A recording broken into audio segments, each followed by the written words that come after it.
Selamat berjumpa kembali Bapak Ibu, saudari-saudara umat beriman yang terkasih dalam Tuhan. Selamat memasuki awal pekan dengan gembira dan semangat. Hari Senin tanggal 18 Juli 2022, saya mengajak kita sekalian merenungkan kutipan Injil Matius bab 12 ayat 38 sampai 42. Dalam nama Bapa dan Putra dan Roh Kudus. Amin. Sekali peristiwa, beberapa ahli Taurat dan orang Farisi berkata kepada Yesus, "Guru, kami ingin melihat suatu tanda daripadamu." Jawab Yesus kepada mereka, "Angkatan yang jahat dan tidak setia ini menuntut suatu tanda. Tetapi kepada mereka tidak akan diberikan tanda selain tanda Nabi Yunus. Sebab seperti Yunus tinggal dalam perut ikan 3 hari 3 malam, demikian pula anak manusia akan tinggal di dalam rahim bumi 3 hari 3 malam. Pada waktu penghakiman, orang-orang Niniwe akan bangkit bersama angkatan ini dan menghukumnya juga. Sebab orang-orang Niniwe bertobat setelah mendengar pemberitaan Yunus, dan sungguh yang ada di sini lebih daripada Yunus. Pada waktu penghakiman, ratu dari selatan akan bangkit bersama angkatan ini, dan ia akan menghukumnya juga. Sebab ratu itu datang dari ujung bumi untuk mendengar hikmat Salomo, dan sungguh yang ada di sini lebih daripada Salomo." Demikianlah sabda Tuhan. Bapak, Ibu, saudari-saudara umat beriman terkasih dalam Tuhan.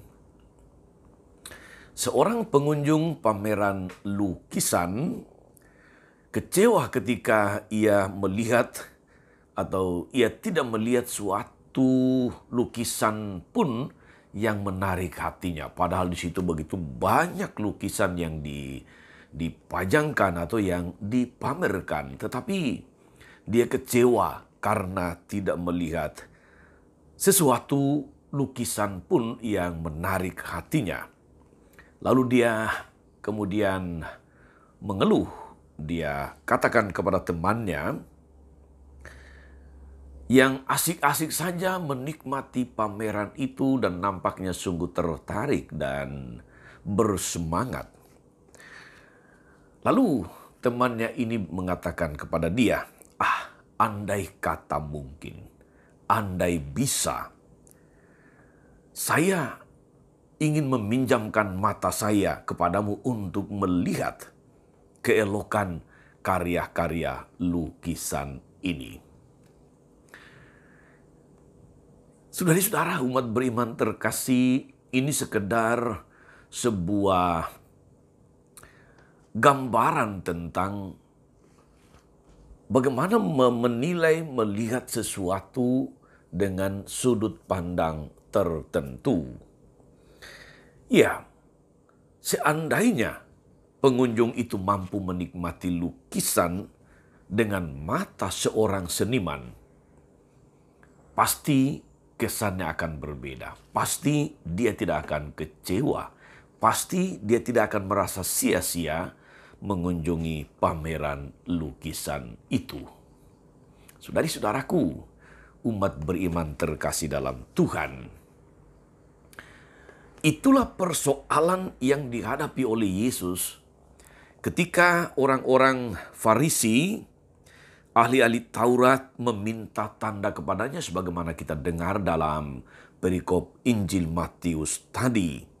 Mereka meminta tanda agar mereka dapat percaya, dapat beriman kepada Yesus. Berhadapan dengan permintaan tanda ini, saudari-saudara, Yesus kecewa dengan sikap mereka.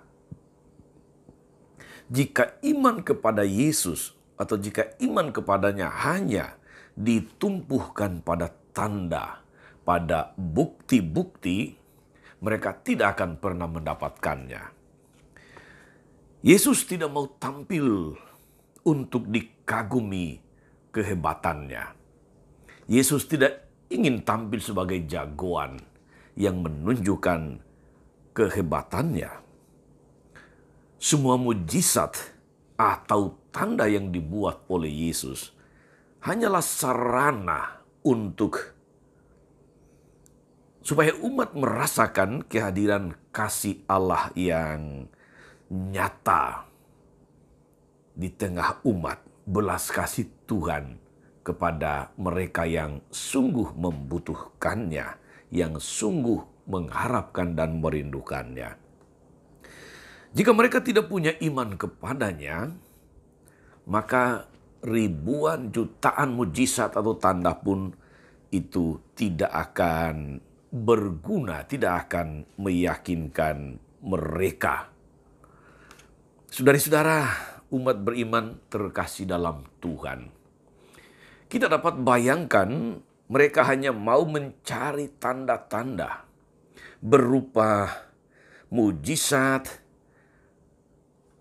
atau siapa saja yang mencari tanda, meminta tanda dari Tuhan dalam rupa mujizat atau apapun bentuknya, pasti akan kecewa ketika melihat dia sengsara dan wafat di kayu salib.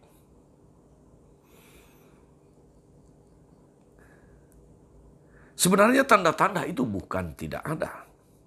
Tapi seperti gambaran saya di awal tadi, mereka menyaksikannya dengan mata yang salah, dengan sudut pandang yang keliru. Dengan cara pandang mereka, penyaliban Yesus pasti bukan tanda yang mereka harapkan. Padahal penyaliban itu adalah puncak dari semua tanda yang dibuat oleh Yesus, yaitu wujud nyata dari kasih Yesus kepada umat manusia. Tiada kasih yang lebih besar daripada kasih seseorang yang menyerahkan nyawa untuk sahabat-sahabatnya. Itulah tanda heran, itulah mujizat, itulah tanda yang sesungguhnya, yaitu bahwa Yesus yang begitu agung rela menjadi manusia, bahkan sampai mati di salib demi cintanya kepada umat manusia. Saudara-saudara, kepada para ahli Taurat dan orang-orang Farisi yang meminta tanda, Yesus tidak memberikan tanda. Yesus tidak memberikan tanda. Cukuplah untuk mereka tanda Nabi Yunus yang mereka tahu, yang mereka pelajari dalam Alkitab. Mereka tidak akan diberi tanda lain. Pertanyaannya saudara-saudari, bagaimana dengan kita yang hari ini mendengarkan kutipan sabda Tuhan ini? Yesus, saudari-saudara, memang hebat dengan segala mujizat yang pernah dibuatnya, yang kita baca dalam Injil khususnya. Namun yang terhebat dari semua itu, dari semua tanda yang pernah dibuat oleh Yesus, justru adalah kasih-Nya yang tanpa batas kepada umat manusia. Dengan sengsara dan salib-Nya, Yesus bersedia hadir di tengah kita, di dalam diri kita, bahkan sampai ke jantung kehidupan kita yang terdalam. Masihkah saudara-saudari, kita juga membutuhkan tanda? Ini menjadi bahan introspeksi yang baik untuk kita, saudari-saudaraku. Sebab kerap kali tanpa kita sadari, pikiran orang Farisi dan ahli Taurat seperti juga hadir dalam pikiran banyak orang beriman zaman ini. Dalam doa-doa misalnya, orang menuntut kepada Tuhan suatu tanda bahwa Tuhan mendengarkan doa-doa mereka, bahwa Tuhan peduli. Banyak yang menuntut tanda atau mujizat, penyembuhan dari sakit, pembebasan dari kuasa kegelapan, atau keselamatan dari kecelakaan, dari mara bahaya. Keinginan itu menjadi sedemikian kuat, saudari-saudara, sehingga ketika permohonan itu katakanlah tidak terwujud, Lalu banyak orang kemudian akan menjadi putus asa. Banyak orang kemudian lalu meragukan kepedulian Tuhan, meragukan keberadaan Tuhan, merasa tidak diperhatikan oleh Allah, dan akhirnya bukan tak mungkin meninggalkan imannya. Mereka menuntut Tuhan memberikan suatu tanda ajaib dan memaksa Tuhan bekerja hanya melalui tanda yang diharapkan itu. Saudari-saudaraku, umat beriman yang diberkati oleh Tuhan, Tuhan tidak layak dipenjarakan di dalam bingkai pikiran dan kehendak manusiawi kita. Kita hanya perlu butuh mata yang mampu melihat Tuhan yang berkarya dalam seluruh hidup kita, sekecil apapun itu. Semua orang, siapapun yang memahami, menghayati bahwa dia bangun pagi, masih bernafas, itu adalah tanda Tuhan memberkatimu. Itu adalah tanda, itu adalah mujizat bahwa Tuhan peduli. Tak perlu kita meminta tanda yang spektakuler kepada Tuhan. Yang kita butuhkan adalah iman yang spektakuler dalam situasi-situasi, dalam pengalaman-pengalaman yang justru seringkali menuntut kita untuk tetap percaya kepada Tuhan atau tidak, atau meragukannya. Selamat beraktivitas hari ini, saudari-saudara. Jangan lupa untuk mensyukuri semua keajaiban Tuhan yang Anda alami hari ini. Ketika Anda bangun, ketika Anda merasa tetap sehat, ketika Anda hatinya penuh sukacita, ketika Anda berjumpa dengan teman-teman sekantor, ada energi positif yang mengalir, ada sukacita, ada semangat dalam bekerja, berkarya untuk melayani sesama. Semoga itu menjadi tanda yang menyentuh hatimu betapa Tuhan Yesus baik. Tetap sehat, tetap semangat. Tuhan Yesus Kristus, kami bersyukur atas berkat-Mu yang berlimpah, atas keajaiban-Mu yang luar biasa dalam hidup kami, khususnya ketika tiap-tiap hari, tiap saat kami merasakan kehadiran-Mu dalam pengalaman-pengalaman yang nyata. Ketika kami bangun tidur dan masih bernafas, ketika kami masih boleh bekerja, ketika kami masih boleh merencanakan segala sesuatu, ketika kami masih boleh Kau izinkan untuk melihat hari ini.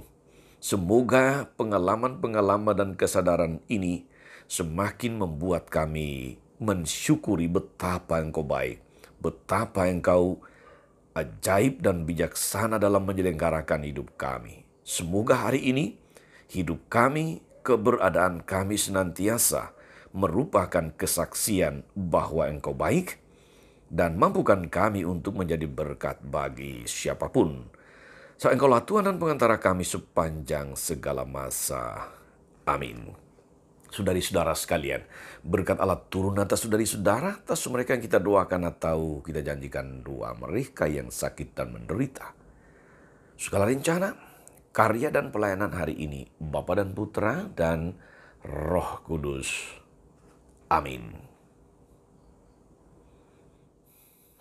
Jangan lupa like, subscribe, nyalakan lonceng notifikasinya. Salam 52, Tuhan memberkati.